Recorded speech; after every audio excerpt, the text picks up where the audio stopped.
আসসালামু আলাইকুম। প্রথমেই জানিয়ে দিব দেশ বিদেশের গুরুত্বপূর্ণ নিউজ আপডেট। বাংলাদেশের আইন শৃঙ্খলা পরিস্থিতির উন্নতি এখন মূল চ্যালেঞ্জ, বলল স্বরাষ্ট্র উপদেষ্টা। বাংলাদেশের পরিবেশ উপদেষ্টার সঙ্গে ব্রিটিশ হাই কমিশনারের বৈঠক। এদিকে ডক্টর দীপুমনি গ্রেফতার। পুতিনের আজারবাইজান সফর নিয়ে চিন্তায় ইউরোপ। ইন্টারনেটের কোনো গতি কমানো হয়নি, স্লো হয়ে গেছে, বলল পাকিস্তানের মন্ত্রী। আমি ঘুমাতে পারি না, সারা জীবনে এত কবর খুঁড়িনি, বলেন ফিলিস্তিনের সাদ আল বারাকা। ইসরায়েলকে হুমকি ধামকি দিয়ে নিশ্চুপ ইরান, প্রকাশ্যে এলো ইরানের মারাত্মক দুর্বলতা।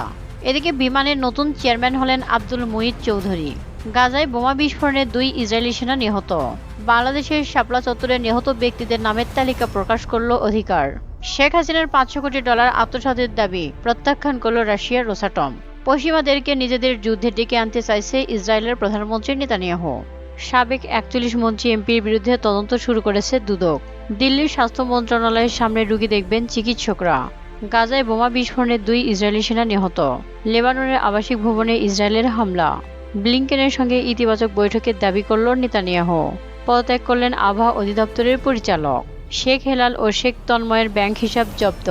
ইয়েমেন যুদ্ধের ফরমানে বাবার স্বাক্ষর জাল করলেন মোহাম্মদ বিন সালমান। বেলারুশে হামলা চালাতে যাচ্ছে ইউক্রেন। এস আলমের 6 ব্যাংকের ঋণ সীমা বেঁধে দিল বাংলাদেশ ব্যাংক। ইসলামী ব্যাংকের 8 শীর্ষ কর্মকর্তা বরখাস্ত। ডিবি হারুন ও বিপ্লবের নামে মামলা করলেন বিএনপির নেতা জয়নাল আবেদিন ফারুক। ইসরায়েলের সামরিক ঘাঁটিতে হিজবুল্লাহর ড্রোন ও রকেট হামলা, বহু হতাহত। ঢাকায় সরকারি বেসরকারি বিভিন্ন পক্ষের দাবিতে বিক্ষোভ মিছিল। ইউক্রেন বেলারুশ সীমান্ত জুড়ে সেনা মোতায়েন, নতুন যুদ্ধের আশঙ্কা। মমতা ধর্ষণের প্রমাণ ধ্বংস করেছে, বিস্ফোরক অভিযোগ করল বিজেপি। বাংলাদেশের সাবেক ক্রীড়া উপমন্ত্রী আরিফ খান জয় গ্রেফতার। গাজায় ইসরায়েলি আগ্রাসন, আলজেরীয় প্রেসিডেন্টের হুঙ্কার। এদিকে গাজা যুদ্ধ আরও জোরদারের নির্দেশ দিল নেতানিয়াহু। ইসরায়েলের সামরিক ঘাঁটিতে হিজবুল্লাহর ড্রোন ও রকেট হামলা, বহু হতাহত। পাকিস্তানে ইন্টারনেটের ধীর গতি, ভিপিএনকে দায়ী করল তথ্যমন্ত্রী। এদিকে নোয়াখালীতে সাবেক বিচারপতি মানিকের বিরুদ্ধে মামলা। এতক্ষণ শুনছিলেন নিউজ আপডেট।